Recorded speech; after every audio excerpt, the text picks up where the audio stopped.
Today we're going to be tiling this kitchen splashback. It goes down three sides of the kitchen, but we're going to do this back wall first. And these are the tiles that we're going to be using.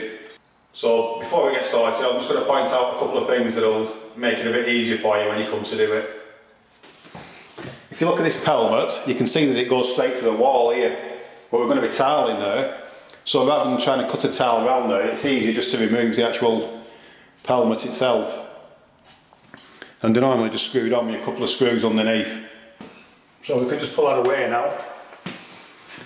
And then when we come to refit it, we'll just cut the thickness of the tile plus the adhesive off that end, and then it'll fit back perfectly on there. And as you can see, I've already removed the two pieces from there. So the first thing we need to do now is determine the centre of here, because that's where we're going to start tiling from. So we're just going to find the centre of there and then mark it, which is there. And then using a spirit level, we're going to draw a straight line down there.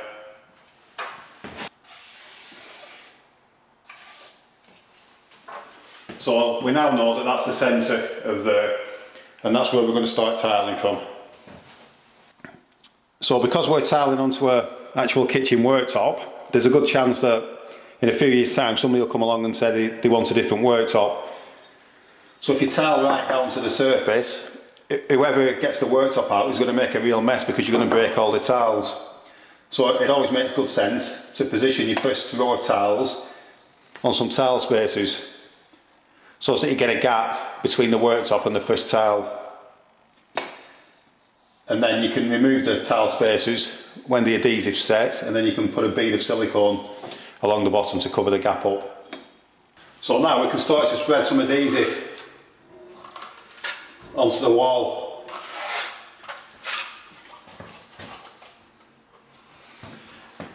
And we're going to position this adhesive so that it's not near any of the edges, so that we don't need any cuts.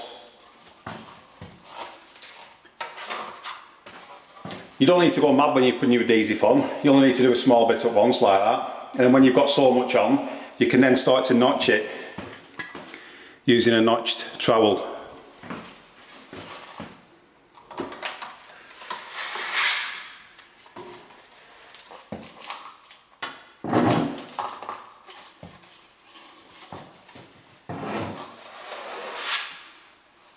And then when you've got a notched area, you can then put some tile spacers down.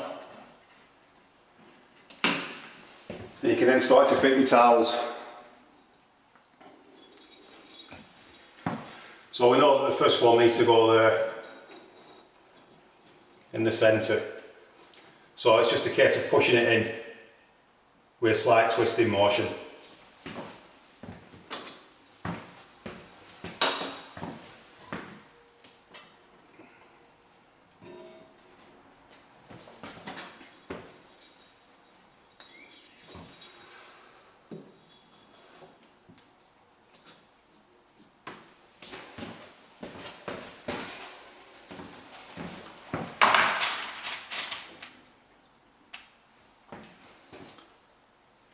And then you can put a tile spacer in between.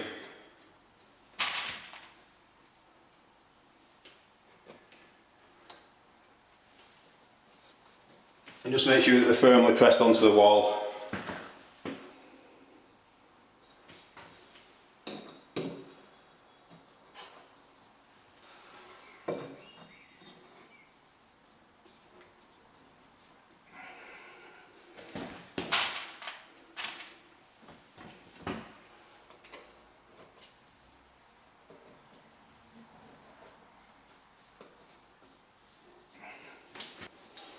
So again, you can just keep moving along,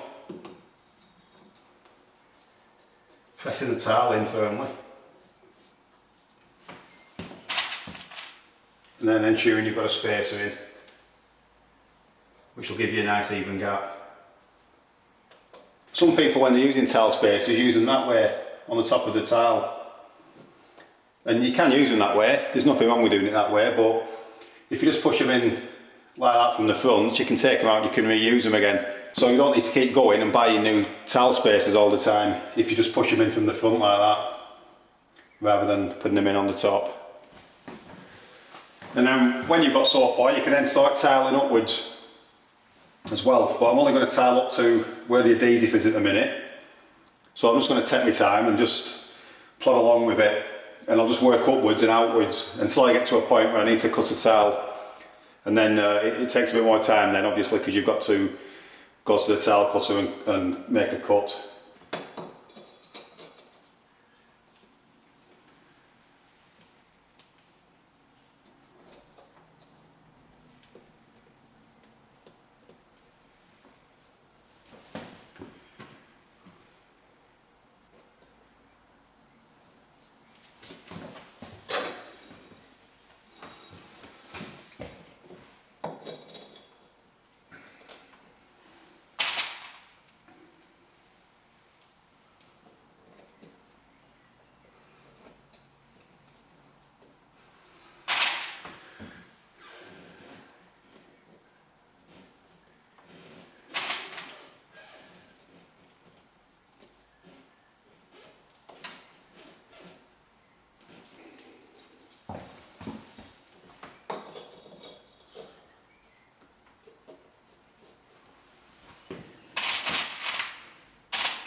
Now normally, I'd use the towel spacers like that, and then you can reuse them again.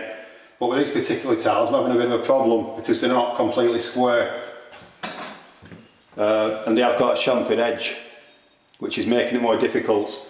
So I'm tending to use these the other way, which is what a lot of professional tilers don't do. So I've stuck one in that corner. So I'm now going to push that one onto there and press it on firmly, a twisting motion. And then I'm going to put the spacer in between the tiles there. And if you are doing this, it's important that you set them far enough back so that they don't get in the way when you're grouting, because that's the last thing you want. You don't want to be making work for yourself. But normally I wouldn't do this. I would normally use them that way, but I am having a few problems setting these and getting them squarely. So I'm actually using the towel spacers that way.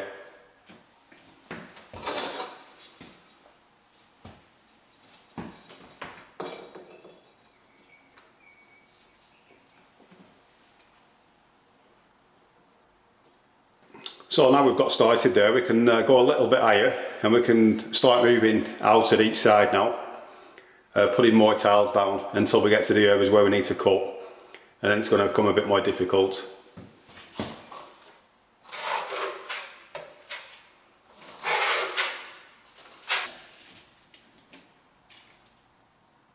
So I'll just go and cut a couple of tiles and then we can continue.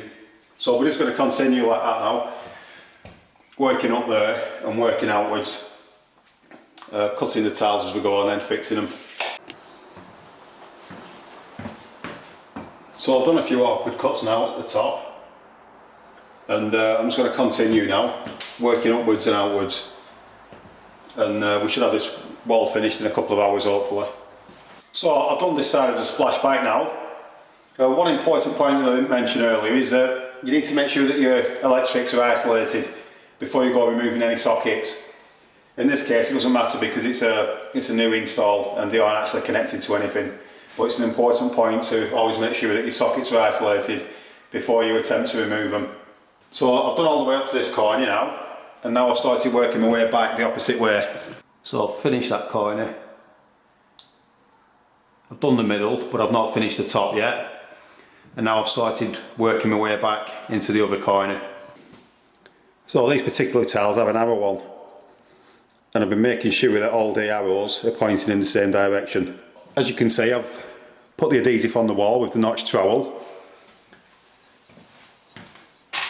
So what I want to do working this way is put a towel spacer in the corner there. Just make sure it's all the way back because we don't want it in the way when we're grouting. Then I'm going to make sure I've got the towel the correct way up and place it on there, and then just position it with a twisting motion and push it firmly against the wall. Then I'm going to put another spacer in,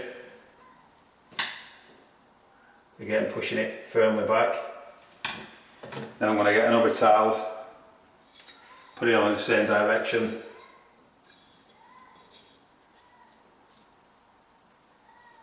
with a twisting motion,